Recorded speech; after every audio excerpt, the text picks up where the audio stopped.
Olá pessoal, sejam muito bem-vindos a mais um podcast Physiwork e hoje a gente vai falar sobre treinamento, sobre movimento humano, sobre saúde e o treinamento de força num contexto geral. Hoje a gente recebe aqui o Denison, ele que é profissional de educação física, mestre e docente e foi meu professor, um dos melhores que eu já tive. Denison, seja muito bem-vindo ao nosso podcast e com certeza vamos ter bastante assunto para falar hoje. É isso aí, Ramiro. Obrigado pelo convite, né? Essa oportunidade é única, primeira vez, como eu falei, né? Poder estar aqui contigo depois de ter passado, né? Lá pela instituição e a formação. E o fato de tu ter tido aí as duas formações, tanto na fisioterapia quanto na educação física, né? Sempre te destacou lá nas aulas e a gente poder estar aqui conversando hoje é uma honra para mim. Obrigado. Uma honra para nós. Vamos começar já com talvez um dos pontos que a gente conversou aqui nos bastidores, que eu já achei sensacional. Uma das minhas grandes críticas sempre ao mestrado, doutorado e até mesmo durante a graduação é que a maioria dos professores não tem a vivência prática, tanto na fisioterapia quanto na educação física, de dar treinamentos, de dar personal, de trabalhar com o esporte, com o aluno, com o atleta e acaba sendo muita teoria. Sim. O que tem de diferencial para ti agora que está na parte da docência, que está lá lidando principalmente com alunos, pessoal muito talvez verde ainda e poder passar essas experiências práticas que tu tem ali no teu dia a dia? Perfeito. Então, assim como eu atuo na docência, eu atuo também como personal trainer, né?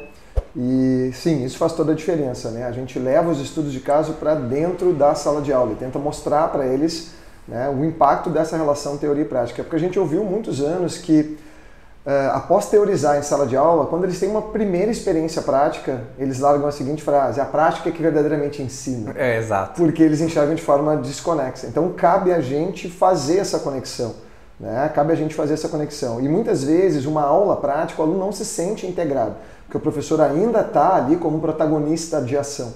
Então a gente fala muito na sala de aula de fazer uma sala de aula mais ativa, onde o aluno seja protagonista. É uma tentativa, não é nova, isso é sempre, né, para que o aluno possa não ali estar tendo palestras e sim aula. Essa é a grande diferença, né? A gente chega e quer falar muito como professor, então a gente dá a palestra e termina a aula, não anotou, foi embora. E aí quando tu vê o mesmo cenário de uma aula de colégio reproduzido. Inclusive os colégios hoje mudaram bastante também nesse sentido, né? A educação está sempre se transformando. Então, nesse sentido, tentar fazer com que ele seja protagonista. Só que aí, Ramiro, eu percebo alguns sentimentos que me confundem muitas vezes. Às vezes parece que eles têm um pouco de medo, insegurança, que é normal, mas às vezes também um desinteresse. E aí eu tento identificar isso, como é possível, né? Com tantas possibilidades de trabalho, de mercado, apesar da crise que é contínua. Acho que alguém jamais sentaria aqui e diria que a gente não está numa crise, a gente está sempre antes. Sempre. Né? Eu tento identificar o que ele está sentindo. Será que aquele aluno é medo? Né? E aí eu posso ajudar, né? Mostrando algumas atitudes e como ele pode sair daquilo. Será que é só o desinteresse? Enfim, então esse papel da educação ela nunca é pronta, ela está sempre se transformando. E hoje, como é que tu vê a questão do aluno? Por exemplo, eu tenho hoje uma dificuldade imensa de conseguir estagiários com compromisso. Como que estão os alunos hoje em relação à sala de aula? É uma geração de cristal mesmo? É uma geração mais de... tá bom, tu foi meu professor, já está há um tempo aí dentro da docência, já passou por várias turmas, várias... Como é que eu posso dizer? Tipo, agora várias gerações. Entendi, perfeito. Essa sim, é uma sim, geração mais difícil mesmo? Sim. Então, o que a gente percebe, eles são mais quietos. Eu noto essa diferença. Sou professor há 15 anos, né? Na docência há 15 anos. Então eu noto que eles são mais quietos. Eu não preciso pedir silêncio, como às vezes eu precisava, os pequenos grupos. Então, pessoal, se liga aí, vamos prestar atenção. Não precisa. Eles estão prestando atenção, mas ao mesmo tempo parece que não estão ali. E aí é o que eu te disse, nem sabia que tu ia fazer essa pergunta, acabei já me respondendo. Às vezes parece um misto de medo, né? Que mundo é esse que chegou tão cedo para mim? Porque às vezes eles saem muito direto do colégio também, né? E tem aquela dinâmica da escola. Então eles chegam, vão ter aula e vão embora. E o ensino acadêmico não é para ir embora. Tudo bem, a gente entende que o aluno tem seus horários e compromissos, mas ele deve viver mais a parte externa da faculdade. A aula é o básico, mas o quanto tu consome da faculdade, né? Tu já foi na biblioteca? Né? Essa é uma pergunta que eu faço sempre, né? Quer dizer, o quanto tu frequenta aqui a faculdade. Né? Então, eu percebo que eles são mais quietos e tenho sim essa dúvida, se eles são quietos pelo desinteresse ou pelo medo. E quando tu me perguntou assim, né, essa questão de parecer que eles são de cristal, que tu comentou, né? Eu não tinha ouvido, mas faz sentido, né? O que eu percebo assim, a gente tem um mercado hoje que tem muita oferta, mas é a velha diferença do emprego e do trabalho, né? Do emprego e do trabalho. Parece que eles não têm medo de perder o emprego, que eu tinha e tenho ainda, morro de medo sempre, de perder o emprego. E falo ainda com orgulho, fiquei 15 anos num local, estou há 5 anos agora em outro lugar. Eles parecem não trazerem isso, né? Tipo, de ter um orgulho de estar no lugar. Por quê? Porque há um reforço, e a gente conversava um pouco antes, eu como a minha marca. Então, bom, se hoje eu vou trabalhar na Physiwork, mas também se aparecer uma outra proposta, tudo bem, se eu fiquei 6 meses na Physiwork. E para nós, a nossa geração, pô, fiquei o quê? 3 meses numa empresa, eu falhei. Sabe? Eu falei com a empresa deve estar decepcionada comigo, vou lá pedir desculpas pro Ramiro, entendeu? Sim, é mais ou menos isso. A gente quer se vincular e o nosso sim é mais demorado, o nosso sim é mais reflexivo. E eles parecem dizer sim ou não para um job, porque daí o job é bem esse cenário job, a call. Tudo... parece um evento de final de semana. Sim. Né? Tipo, vou ali trabalhar para aquela empresa e agora aguardo que outra empresa vai me chamar. Mas não é assim, né? Não é assim que a coisa funciona, porque quem contrata ainda quer, como tu mesmo citou ali a tua dificuldade de estagiários, se tu conseguir encontrar um, tu vai largar ele fácil? Tu também não vai largar ele fácil. Vamos, Mas tu fica com medo que ele te largue, né? Que um dia ele diga, hoje eu não venho. Como que tu não vem? E é que a gente acaba ficando refém. Exatamente. E lá na faculdade não é diferente, tá? Então, quer dizer, a gente percebe a mudança, até porque o professor também universitário vem cada vez mais jovem. Então carrega algumas características que aos poucos a gente vai identificando e diz, será que eu tenho que mudar isso? Né? E eu que estou um pouco atrasado, e enfim, sempre refletindo, nunca com uma verdade absoluta, né? Nenhuma, sempre refletindo. E nesse ponto ainda, agora, tem momentos da nossa vida, momentos que são mais conturbados, né? Então nós estávamos numa reforma, aí no meio da reforma um professor se mudou de Porto Alegre.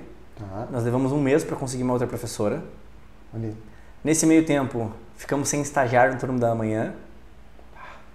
E, há cerca de 3 semanas, o treinador da noite acabou simplesmente numa segunda-feira. Ele falou que não ia mais conseguir trabalhar, que gostava muito do local, só que não estava se encontrando na vida, uma pessoa de 25, 26 anos, e que naquele momento ele ia parar numa segunda-feira, tendo uma semana inteira pela frente. Aviso prévio? Como não, nada. Tipo, vou parar e tal. Não, beleza, cada um sabe se... Porque eu me pergunto, ele não tem boleto mês que vem pra pagar? Exatamente, os boletos. Os boletos. E aí, começamos a entrevistar profissionais formados. Uhum. Nós entrevistamos, acho que 11 profissionais formados. 3 eram muito bons. Só que um deles, que a gente gostou... cara dinâmico, empático, falava bem, pediu para não trabalhar na sexta-feira. Posso não trabalhar na sexta? Só ele não quer trabalhar na sexta. Aí eu, não, né? A gente precisa, temos alunos, temos essa demanda.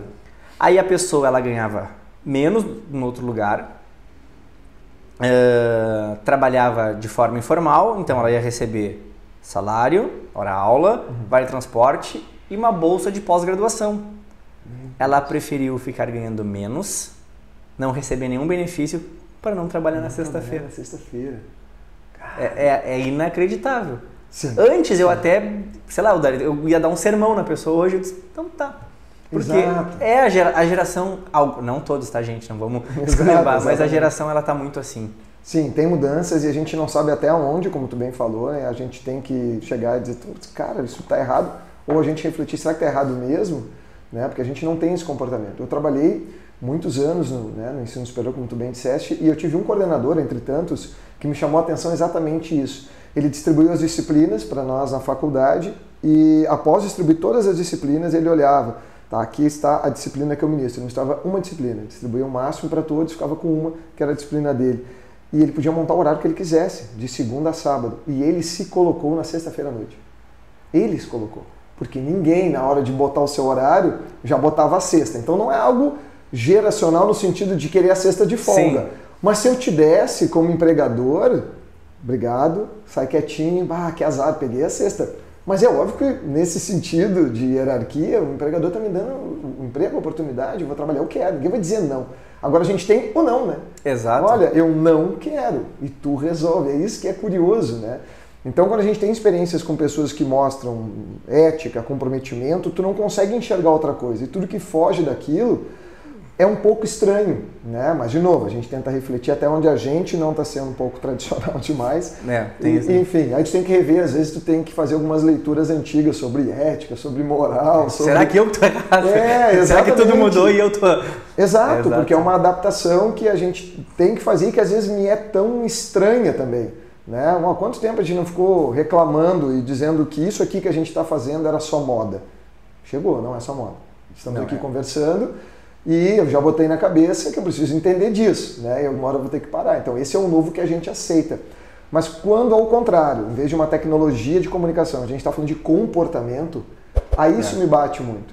E eu não sei se posso contar uma história onde para mim fez bastante sentido isso, mas eu não me dei conta que era ali que eu estava mudando um pouco. Só não vamos citar nomes para não ser processado. Tá, perfeito. Não, eu já estava cuidando disso, tá tranquilo. Ontem a gente teve aqui o Rodrigo Dalacqua. Tá, do LPO. Do LPO, né? Conheço também. E aí ele falou o nome de uma pessoa e eu falei assim, vamos fazer assim, ó. Corta e vamos trocar. Todos os homens vão ser os Joões e todas as mulheres vão ser as Marias. João e Maria. Vamos definir nomes que não teremos problema. Tranquilo. Até agora eu fui bem, vamos ver se eu não vou escorregar.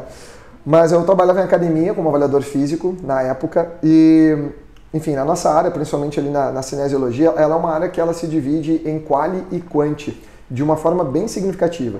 Uma ciência do movimento humano mais quantitativa é aquela que avalia numericamente. Então eu vou pegar lá, e tu é especialista nisso, um goniômetro, eu vou ver o quanto de mobilidade uma articulação tem. Então tem um protocolo, eu digo se tu está bom ou se tu está ruim. Uma visão quantitativa e ela pode ser dita como cinesiológica, biomecânica, aí vai de cada um.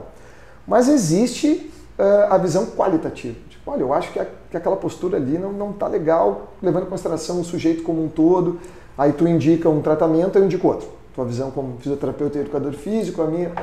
Então, nesse sentido, eu me via muito dentro dessa cinesiologia quantitativa, né? Porque eu queria ver o resultado. A gente ama isso, a gente sai da faculdade com protocolos, com resultados e tal. Mas muito pouco levando em consideração o sujeito, a pessoa, às vezes, tá? Porque a gente ama, não é da faculdade. A faculdade nos apresenta as duas áreas, mas a gente gosta do número, a gente gosta de olhar e dizer, deu resultado, porque é a resposta, né? E eu estava fazendo avaliação física e muitas avaliações físicas. Só que assim, a avaliação física ela tinha 1 hora de duração e com o passar do tempo o gerente também da academia começou a dizer assim, olha só, dá pra gente diminuir para fazer mais avaliação? Porque a galera procurando. Dá. Aí já passei de 1 hora para 40 minutos. Eu diminui a qualidade da avaliação. Sim. Eu tive que tirar algumas coisas, fazia outras. E aí, pasme, né? Eu disse assim, vou ter que tirar então tanto tempo. O que eu vou fazer? Como a entrada da academia ficava um corredor, assim, quando a pessoa vinha caminhando, eu já fazia uma avaliação de movimento para não perder tempo dentro da sala, tá? Para poder ganhar mais e fazer mais avaliações.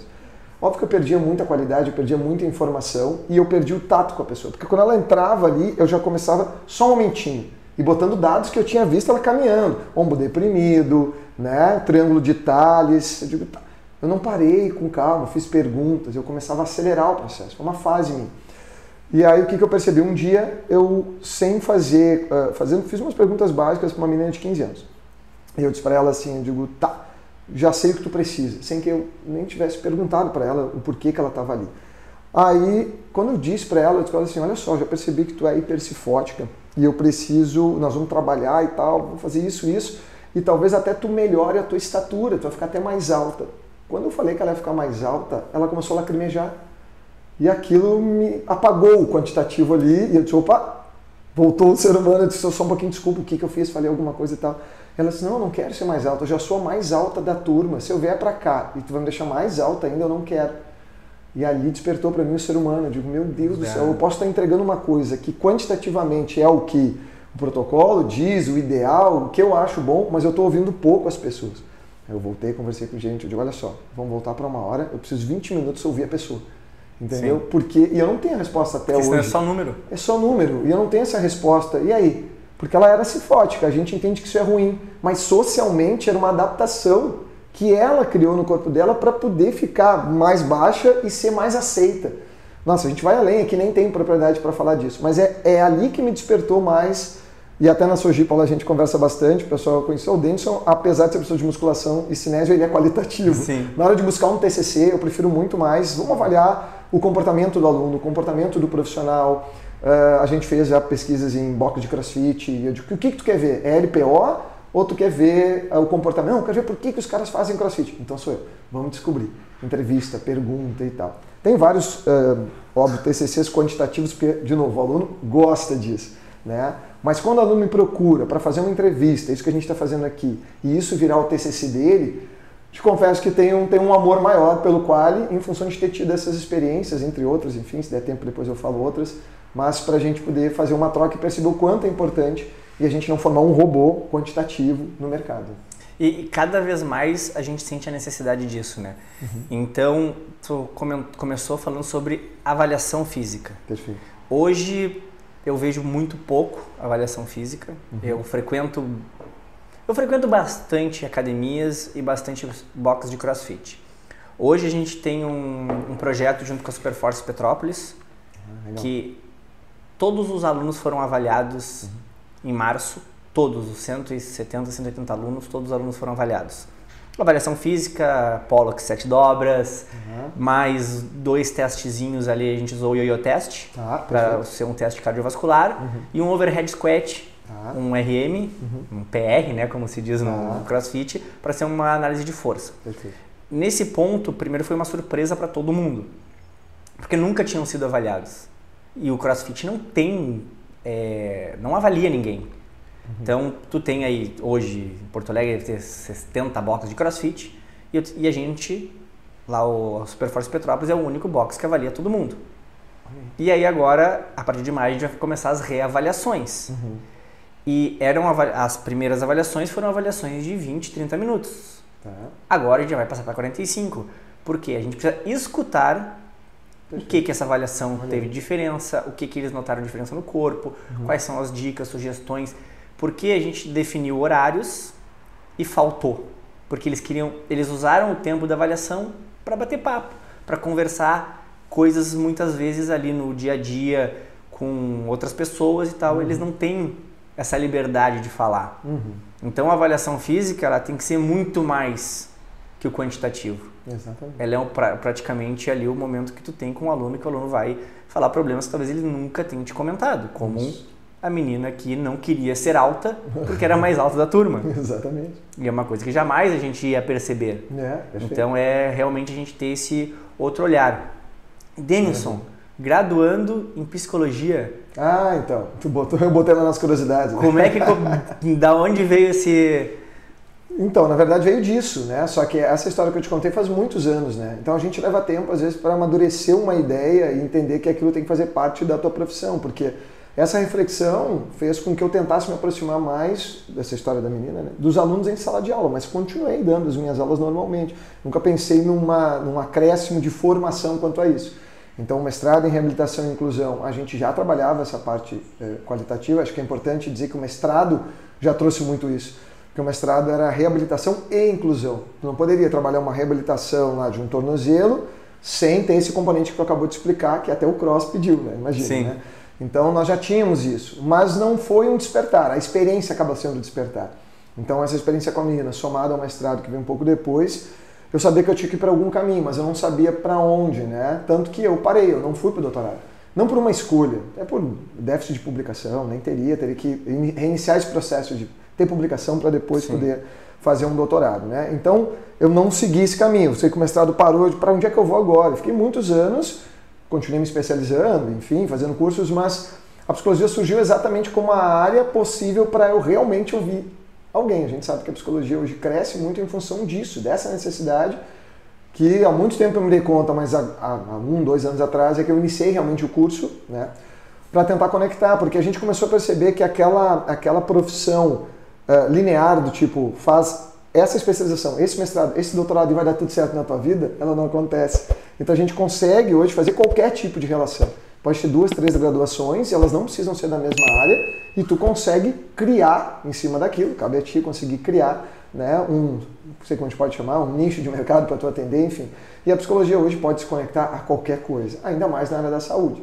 Então, caminhando muito pela questão da saúde mental, a psicologia entrou na minha vida, estou cursando bem devagarinho, percebi que não sei absolutamente nada, mas já me conectei a colegas. Eu tenho um colega que é educador físico, é o único que eu conheço, e está se formando como psicanalista, que é diferente do psicólogo, né?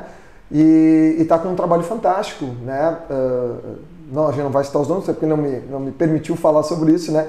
Mas ele tem um atendimento onde ele faz um atendimento.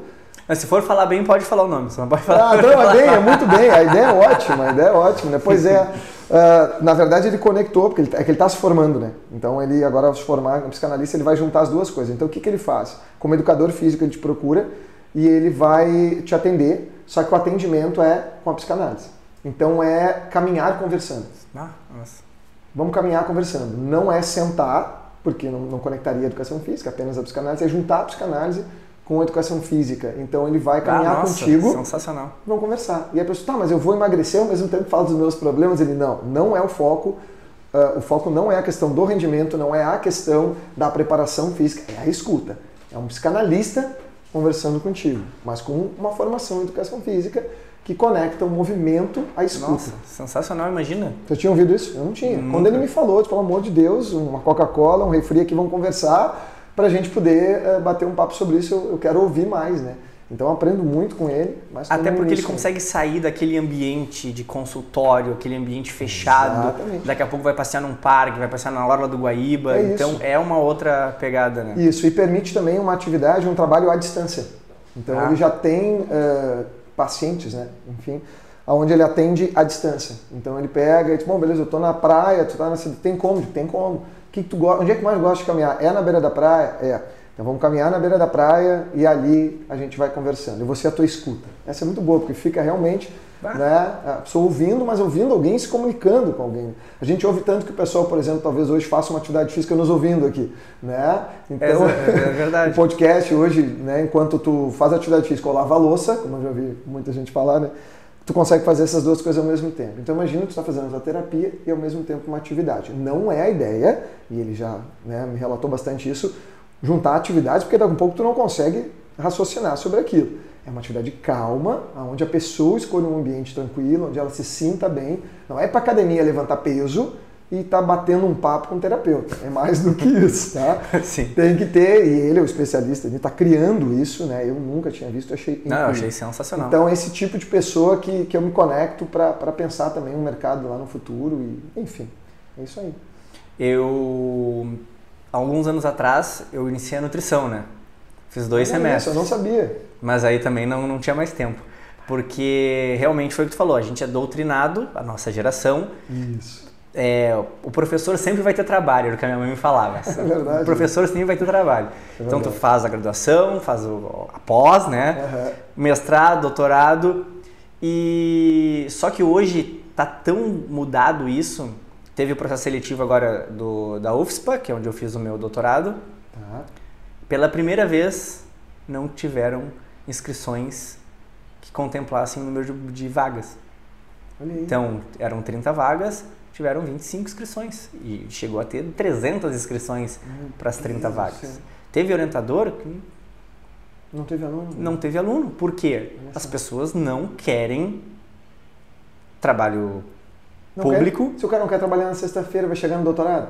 E não quer fazer doutorado. Tipo assim, o que o doutorado... É exatamente que nem eu falo assim, o que o doutorado hoje, nesse exato momento, me agrega? Conhecimento, um título, mas fora isso, nada. Certeza não tem de nada, né? Exato. Não há certeza. Até porque hoje eu sei a dificuldade das instituições particulares em contratar doutores. Nem querem, né? Às vezes é mais caro. Nem querem. Nem querem. Exatamente. Então tem todo essa mudança. E cada vez mais a gente vê um déficit prático. Tu que agora, a gente já falou da parte acadêmica. Na questão prática, tu estando na academia, estando ali no meio de outros profissionais, como é que tu faz quando tu vê aquelas barbaridades ou aquelas coisas absurdas e hoje trabalha muito como personal dentro de academias. Isso. Eu, quando vou treinar na Smart, eu preciso botar aquele negócio do cavalo, assim, fone de ouvido, para eu não ver as coisas. Não é o profissional ali, né? E o pior de tudo é quando tem uma pessoa lá que teoricamente é responsável por aqueles alunos que estão ali, veem que as coisas estão erradas e não se prestam nem a ir lá corrigir a pessoa. Eu lembro que há uns 2 anos atrás, eu fui corrigir uma pessoa e ainda tomei mijada. Porque foi corrigir. Eu fui corrigir. Exatamente. Isso já aconteceu comigo também. É verdade. É que hoje a gente fala muito na sala de aula, a gente tem vários tipos de academia, elas têm perfis, e esses perfis limitam também o atendimento e o trabalho. Não basta tu mostrar um bom trabalho, tu precisa mostrar dentro da característica daquele espaço. Então nós temos as academias de rede, que elas realmente têm uma disciplina de comportamento que tem que ser igual em todos os professores, né? Então muitas vezes tu não pode fazer com o que tu não pode fazer com 50. Tu vai alongar um aluno? Não, porque senão vai ter que alongar 50, isso não dá. E por um lado eu entendo isso do empregador, faz sentido isso, não dá tanta autonomia para que ele possa ficar tranquilo e saber que, olha, dentro disso aqui que a gente faz, tu vai até aqui. E é uma questão de perfil. Alguns se encaixam, outros não se encaixam. Eu acho que não é uma questão só da qualidade, é uma questão também de perfil, de tu te encaixar. A gente vê as academias de rede chegarem e acabarem praticamente com as academias de bairro. A de bairro ao contrário, eu vou 1 hora para ser atendido pelo Ramiro, eu vou de manhã para ser atendido pelo Denison, que é mais esse perfil, aquele perfil. Então eu vejo isso, perfil de aluno e perfil de profissional dentro da academia que se difere bastante. Porque os bons e maus profissionais vão existir em ambas, né? Em ambas, tanto nas de rede quanto as de academia, quanto pelos, enfim, clubes que eu já trabalhei também. Eu tive uma experiência em clube, já que a gente somar histórias, né? Onde eu já era professor universitário e aí surgiu a oportunidade de trabalhar na academia e a gente sempre pensa assim, como professor universitário, retornar à academia, porque eu tinha parado para dar aula, mas ser alarmado. Não foi. Eu entrei, era pela manhã, 2 dias na semana, chegava lá, ei pessoal, tudo bem, vamos fazer isso? Nada. Queria trocar um treino, nosso treino tá bom assim. Eu disse, o que eu tô errando? Chegava lá com métodos, com tudo, né, que eu lia. Embasamento, com novidades. Não quero saber de ciência, não quero saber de nada, né. Eu disse, o que acontece? Mas é o perfil do clube, né, muito parecido, muito fechado, assim. Tipo, o outro pessoa saiu e a gente tá pé da vida com isso, então quem vier agora, a gente não vai aceitar, não tem jeito. E aí eu lembro que eu indiquei, eu acabei saindo, não deu certo, não consegui, e aí eu indiquei para um amigo, eu disse, cara, só que assim, ó, isso é difícil, então, não, deixa pra mim, eu digo, coitado, não vai conseguir. Aí passou 30 dias e tal, eu disse, e aí, cara, como é que foi lá a experiência? Eu já falei no passado. E ele, não, tô aqui ainda, tá muito bom, obrigado pela indicação. Eu digo, não, parou, o que tu fez aí? Peraí só um pouquinho, que qual experiência tu tem que eu não tenho, né? Só que lá a experiência dele, ele falava francês. E tinha um cara lá que era como se fosse o líder do grupo da manhã da academia. E aquele cara falava francês. Quando eles descobriram, não sei como, enfim, que um ou outro falava francês, e começaram, a língua foi o start para, esse professor é legal. Ganhou a turma, foi então, na cabeça, né? Exato, então de novo, o quantitativo. O formador de opinião. Boa, exatamente. Então a partir dali, um gatilho, né, que se usa muito na psicologia, o gatilho despertou ali uma relação e se criou uma relação, ele trabalhou muitos anos lá. Claro, ele tinha que saber métodos, tinha que saber musculação, mas toda a minha informação não foi suficiente, porque eu não consegui me inserir ali. E às vezes a gente se decepciona, porque acha que, né, o que a gente sabe é o suficiente. E não é, a gente está sempre aprendendo. Por isso que uma das características, voltando rapidinho para a sala de aula, é dizer para o meu aluno, sejam curiosos. Sejam curiosos. E eu percebo muito que eles têm uma necessidade, é normal da juventude, de buscar uma identidade. Então eles começam a fazer crossfit e chegam com a camiseta do cross. Eles começam a fazer musculação, agora eu sou disso. Eu digo, cara, legal, parabéns, mas não seja só disso.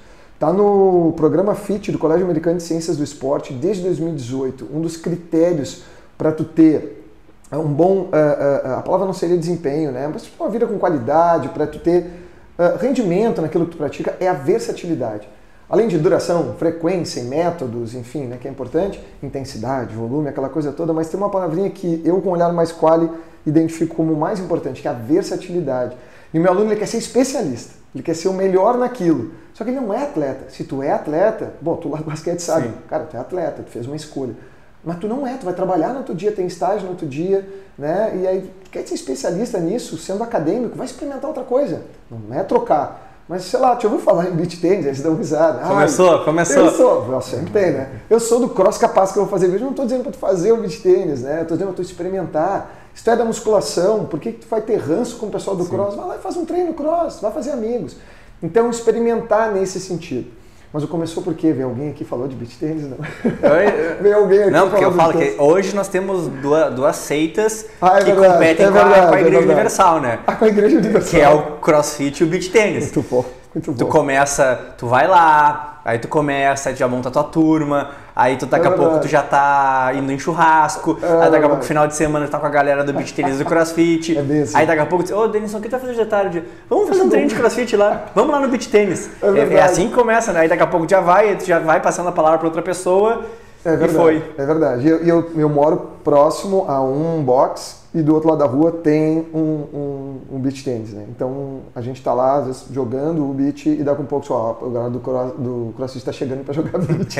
O cara termina e pra soltar vai fazer um beach. Eu tô acabado de jogar beach e o cara vai fazer depois do treino de cross pra soltar. Mas eu acho isso importante, é a versatilidade, né?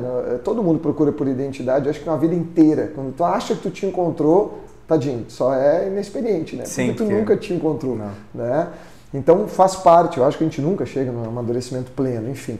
Mas a gente está sempre buscando. Então tenta mostrar para esse aluno que, ok, que legal que tu te encontrou ali com a turma, com a galera, com o churrasco, fazer amigos é importante, mas te liga na hora de repente experimentar outra coisa, né? Experimentar, porque a gente tem muitas possibilidades, né? Para tu descobrir. E o vestir a camiseta muitas vezes é tu fazer aquela prática, e a musculação entra muito nisso, né? Um cuidado importante como professor, né, dessa disciplina, já há 15 anos, foi a primeira que eu ministrei, é que eles consideram a musculação como uma substituição ao esporte. O que tu pratica? Musculação. Eu digo, não, musculação não se pratica, né? Musculação sequer é uma modalidade, é uma forma de treinamento para te condicionar para a tua vida, e dentro da tua vida tu deveria praticar um esporte. E aí, por treinar a musculação, tô sei lá, com a coxa mais forte para jogar o meu futebol. Não, eu vejo uma substituição. E aí eu acho que volta no início da nossa questão ali, né, do indivíduo, né? Nem todo mundo hoje consegue juntar lá um grupo e praticar um esporte, né, com uma forma tão fácil. Então muitas vezes tu te propõe esse treinamento mais individualizado e substitui a prática esportiva, o que é um problema, né? A pessoa precisa da prática esportiva, precisa dessa versatilidade. Mas enfim, daí eu já estou indo para o outro lado, não sei para onde tu quer levar a conversa. Não, a conversa ela pode ir para o lado que tu quiser, isso é bem tranquilo. Não, mas é por aí. Tu tinha comentado também da avaliação, né? E eu guardei aqui na cabeça para a gente abrir uma gavetinha sobre isso. Eu vejo que a avaliação ela tem saído das salas de avaliação. Pode ver que os locais não tem mais a sala de avaliação. Não tem. Antes, Deus o livre, obrigatório, né? Enfim. E a minha experiência foi a sala de avaliação não tem, porque a avaliação hoje ela está muito conectada à questão do movimento. Sim, a parte de biomecânica. Exatamente, né? Tanto que a gente brinca com o terrorismo biomecânico, né? Tu não tem essa mobilidade, tu não pode agachar. Tu não pode agachar, arrancar nem respirar, então, porque todo mundo tem déficit de mobilidade de alguma coisa. Não, né? todo mundo. Então tu deve agachar dentro dos teus limites, enfim. Mas a questão era trazer um pouco isso, né? A avaliação física ela está integrada ao treino. Então aquilo que a gente chamava de avaliação específica, ela saiu de uma salinha, de um momento prévio, se integrou ao treino. Então nós temos o que nós chamávamos de aquecimento como preparação para o movimento. Não sei se tu tem algum outro termo, né, que às vezes na físio permeia algum, mas é a preparação, que vai envolver a mobilidade, exercícios avaliativos também, mas quando tu vê... Que veio muito forte do Michael Boyle e do Chuck Wolf, Mike Boyle, aquela galera... Aquela galera do funcional, que veio com essa coisa de preparação de movimento, de padrão de movimento, de empurrar, puxar, e aí que... Isso, é isso aí que foi um grande boom também que surgiu, né? Bom, segue por aí várias empresas também trabalhando com isso, né? Foi em 2002, acho que saiu o primeiro artigo do FMS, né, do Screen Movement Functional, né? Então, a partir dali...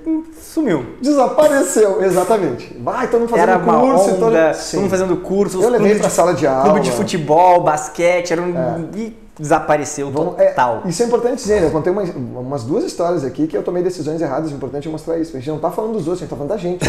Eu levei a FMS pra sala de aula dizendo, é o futuro. Isso mesmo. Então a gente nunca sabe, né? Eu digo para eles, eu não sei se, por exemplo, o CrossFit não vai virar uma disciplina. Eu não sei. Eu não sei se o funcional não vai virar uma disciplina. Hoje eu ministro também a disciplina de esportes na natureza. Nossa, há alguns anos a gente nunca ia imaginar esportes na natureza. Eram os 4 esportes tradicionais, basquete, vôlei, futebol, enfim. Então a gente tem muito isso, vem crescendo, a gente não sabe o que realmente abre um leque de mercado que a faculdade precisa olhar e mudar, porque isso trocou, né? Antigamente a faculdade pesquisava e a partir do conhecimento científico desenvolvido ali, ela dizia para o mercado, isso é tendência. Agora mudou. A faculdade olha para o mercado e diz, vamos ver o que é tendência e o mercado trazer para cá. Fitness toda hora troca tendência. Exato. Toda hora tem alguma coisa nova, toda hora tem alguma modificação. Que nem, por exemplo, assim, o que eu falo hoje do CrossFit? O CrossFit ele é um esporte generalista. Perfeito.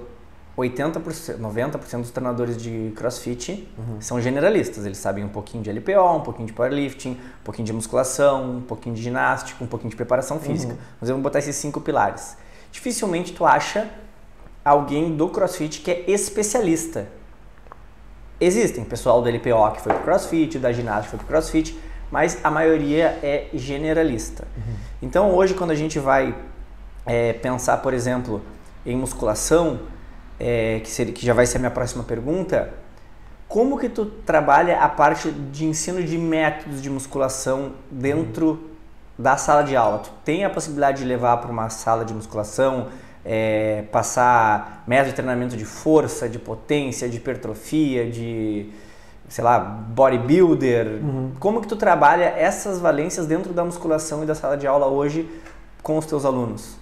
Perfeito. A gente tenta não misturar a disciplina de musculação com a disciplina de treinamento. Tá. Então, quando são as valências e as capacidades físicas, a gente deixa dentro da disciplina, né, de treinamento desportivo. A gente tem lá o professor Arthur e o professor Pedro, são especialistas, o Arthur é árbitro, né? Então, trabalha com essa questão do treinamento de forma muito prática também.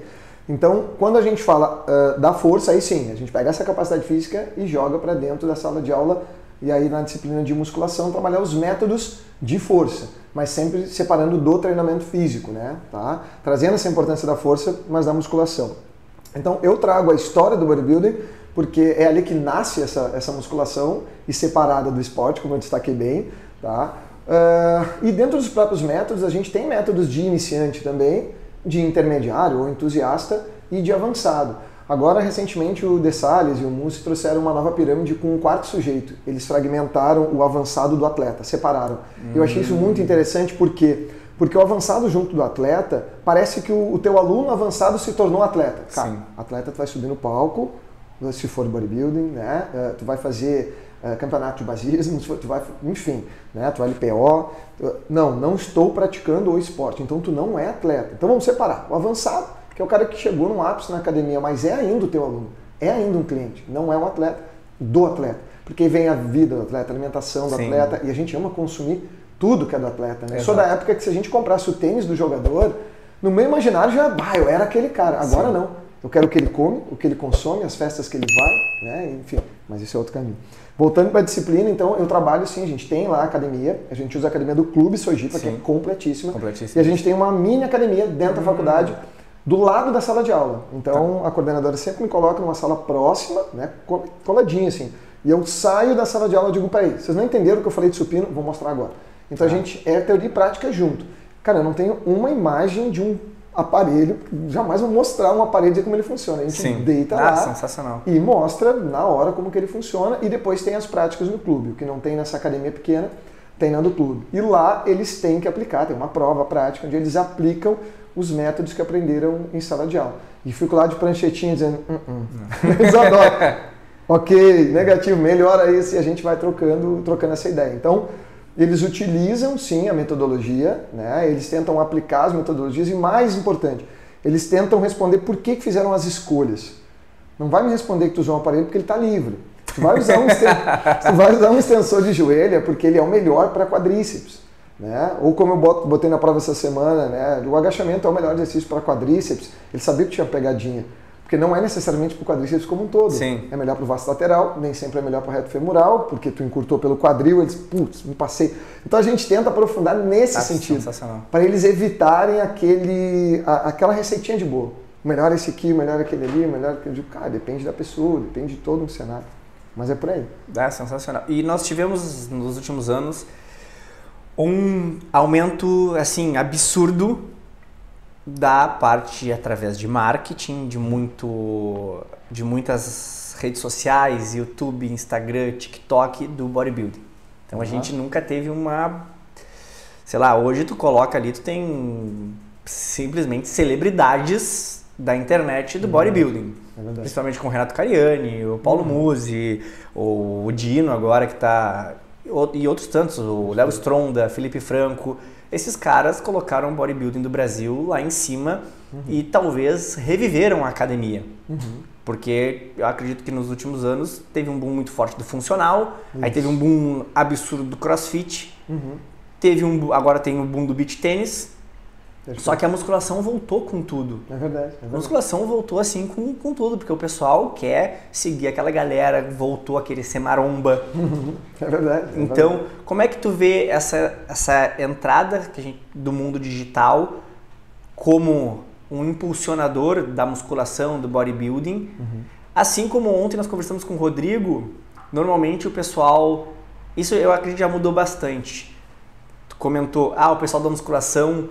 nunca iria no CrossFit. Hoje o pessoal da musculação já vai no CrossFit. Já entende que o CrossFit é uma modalidade, é algo seguro. Assim como o LPO agradece profundamente ao CrossFit por ter revivido a modalidade. Exato. O LPO tinha acabado. O CrossFit reviveu. O LPO, ontem ele falando que nos Estados Unidos, que tem, sei lá, 5 vezes mais boxe que no Brasil, dentro da CrossFit existem parcerias com a Federação Americana de LPO para campeonatos de LPO. Olha só, acordou. Então eu acho que os movimentos, como falou, é tudo tendência. Hoje teve a feira do... Hoje, acho que mês passado teve a feira do Arnold. Perfeito. Sold out em tudo. Porque tá muito em evidência o mercado fitness. Todo mundo está tomando creatina. A creatina cura do câncer. Exatamente. Suplementos. Enfim, eu acho que a gente está num momento muito bom. Sim. Principalmente o profissional, aquele que entende um pouquinho mais, né? Não, é verdade, concordo contigo. Acho que por isso mesmo tu fez a pergunta lá do início, que começou aqui na nossa conversa, que era como que o professor da teoria na sala de aula conecta essa prática, porque o aluno ele já chega com um conteúdo ali, ele já chega esperando alguma coisa, tu não vai necessariamente trazer algo novo. Na verdade, a ideia é que tu responda as dúvidas que eles já têm. A ideia, só que aí quando tu te depara na sala de aula, às vezes com algum silêncio, tu diz, galera, vocês estão vendo esse mercado fitness está acontecendo? Vocês estão ligados nisso? Então, às vezes, por serem muito verdes, eles não estão ainda ligados com isso, e é a gente que tem que trazer, né? Eu vou mostrar uma coisa num projetor, o teu celular mostra uma imagem muito melhor, então eu não sou atrativo, né? Então, isso a gente tem que estar conectado também para levar para ele. Mas, enfim, sobre essa questão mista, eu acho que eu comentei ali também, né, que a galera do CrossFit atravessa a rua e vai fazer beach tênis. Né? Antes tu olharia assim, não, peraí, beach tênis é ela, para outra galera. Não, tem o misto também. Então sempre tem dois cenários. Quando a gente faz um apontamento aqui, uma crítica, tu vai sempre pensar, não, mas eu já vi o contrário. É claro, sempre vai existir. Eu acho que a questão das mídias, assim, elas são fundamentais e o nosso papel como profissional é sempre tentar ser mediador daquela informação que precisa ser rápida, que precisa ser pronta às vezes, mas que tem outras verdades por trás que o cara às vezes não pode dizer. Então, disse, olha só, aquilo que ele falou é assim, mas a trajetória é assim. No caso do bodybuilding, que tu comentou, né? Sim. Olha, isso aqui, né? O treinamento é assim, funciona assim, mas o cara precisou lá falar no TikTok muito rapidamente. Daí eu vou lá para a sala de aula, tá, mas olha só, por trás daquilo que ele falou, complementando, tem isso, essa trajetória. Porque muitas vezes eles pegam a coisa pronta, né? Eu quero aquele corpo, e a gente fala muito de estética em sala de aula, eu quero aquele desempenho, eu quero aquela vida do atleta, porque aqueles minutos que ele falou para mim, me interessa. Eu digo, tá, mas olha só, para ele chegar ali, teve isso, é isso aí que tu quer mesmo, tem outros caminhos, outras possibilidades. Então, pelas mídias e pelo meio, a gente está tendo que se conectar também e conhecer essa tecnologia, né? Mas a gente precisa, e que muitas vezes o aluno sabe mais do que a gente, mas o caminho para chegar até lá, ele não teve essa experiência. Os erros que eu contei até agora, Sim. aqui nessa uma hora de conversa, ele não passou por isso. Então, eu poder explicar isso para ele mostra que não é fácil porque a tecnologia ali parece que facilita. Se tu não tiver um método lá de musculação, se não tiver uma identidade por que tu tá onde tu tá, tu não vai entender por que tu tá ali e aí vai acabar pedindo a sexta-feira de folga, né? Denison, o que te levou a fazer educação física? Não foi a habilidade esportiva, como muitos colegas, né? Não foi a habilidade esportiva. Vou te dizer, sinceramente, foi uma falta de identificação com outra área, por não me identificar com uma área específica, e tu sabe que a educação física, na nossa época, ela era sempre a segunda opção de todo mundo. Todo mundo. Por não ter uma primeira, ela foi a minha primeira. E o que me conectou foi, depois de ter entrado, me conectar com as pessoas lá dentro. Eu vi que os colegas da educação física eram as pessoas que eu queria me relacionar. Sim. Eu não via diferença nisso. E bom, tu já fez 2 graduações, tentou uma terceira, o público muda, né? Total. Completamente diferente de educação física, físio, nutri. E mesmo depois de ser professor universitário, quando eu tinha que dar alguma palestra e eu entrava numa turma, sei lá, da farmácia, por exemplo, para fazer uma palestra, eu fazia uma piada aqui na educação física, eles riam, lá na... Como é que é? Não entendi. Eu digo, meu Deus, é outro público mesmo. Então eu estou, falando de área, eu estou no meu lugar, né? Mas não impede que a gente se descubra, e por isso a psicologia ou outras áreas, de outras formas. Mas eu acho que a gente sempre faz escolhas baseado em outras pessoas, que a gente olha, se identifica, né? E vê assim, meu Deus, é isso aí que eu quero, né? Então qual é a trajetória daquela pessoa? Então eu tive pessoas que eu observava, que eu via dentro do curso já, que me fez seguir, que não fez desistir, que não fez trocar de curso. E eu disse, olha, é esse caminho que eu quero seguir. E agora, aos 42 anos, eu olho para colegas da psicologia, principalmente professores, e, sei lá, o cara é pós-doutor em filosofia e psicanálise, e o cara tá sentado ali, batendo um papo com a gente, eu digo, cara, agora é essa identidade que eu tô me identificando. Falando de buscar identidades que a gente nunca para, né? A gente nunca para. Não que a educação física não seja, não é uma troca, não, é uma soma, né? A gente vai trocando, a gente vai somando, aliás, com as áreas, mas eu vejo que essa é a nova identidade e por isso pular para dentro desse curso e tentar conectar é uma ideia de futuro aí também. Sensacional. Gostaria de te agradecer por ter estado aqui com a gente hoje. Obrigado, com certeza vamos marcar outras oportunidades com assuntos mais específicos, de repente falar só sobre treinamento de força, só musculação. Acho que tem várias possibilidades aqui para a gente desenvolver. A ideia é, a partir do mês que vem, a gente ter praticamente uma mesa redonda aqui, trazer nutricionista, psicólogo, definir um tema, falar sobre o tema. Legal. Agora tu vai olhar para aquela câmera lá. Boa! E mandar um recado para a galera, para os alunos, para quem quiser. Beleza, então acho que o que fica assim a gente falou de tanta coisa, né? Foi tão generalista, né? Mas indicar a prática, eu vou ficar na parte da versatilidade, né? Quem quiser escolher uma atividade física para fazer, que escolha, busque sua identificação, mas não se torne um especialista, não faça da sua vida como se fosse uma vida de um atleta, né?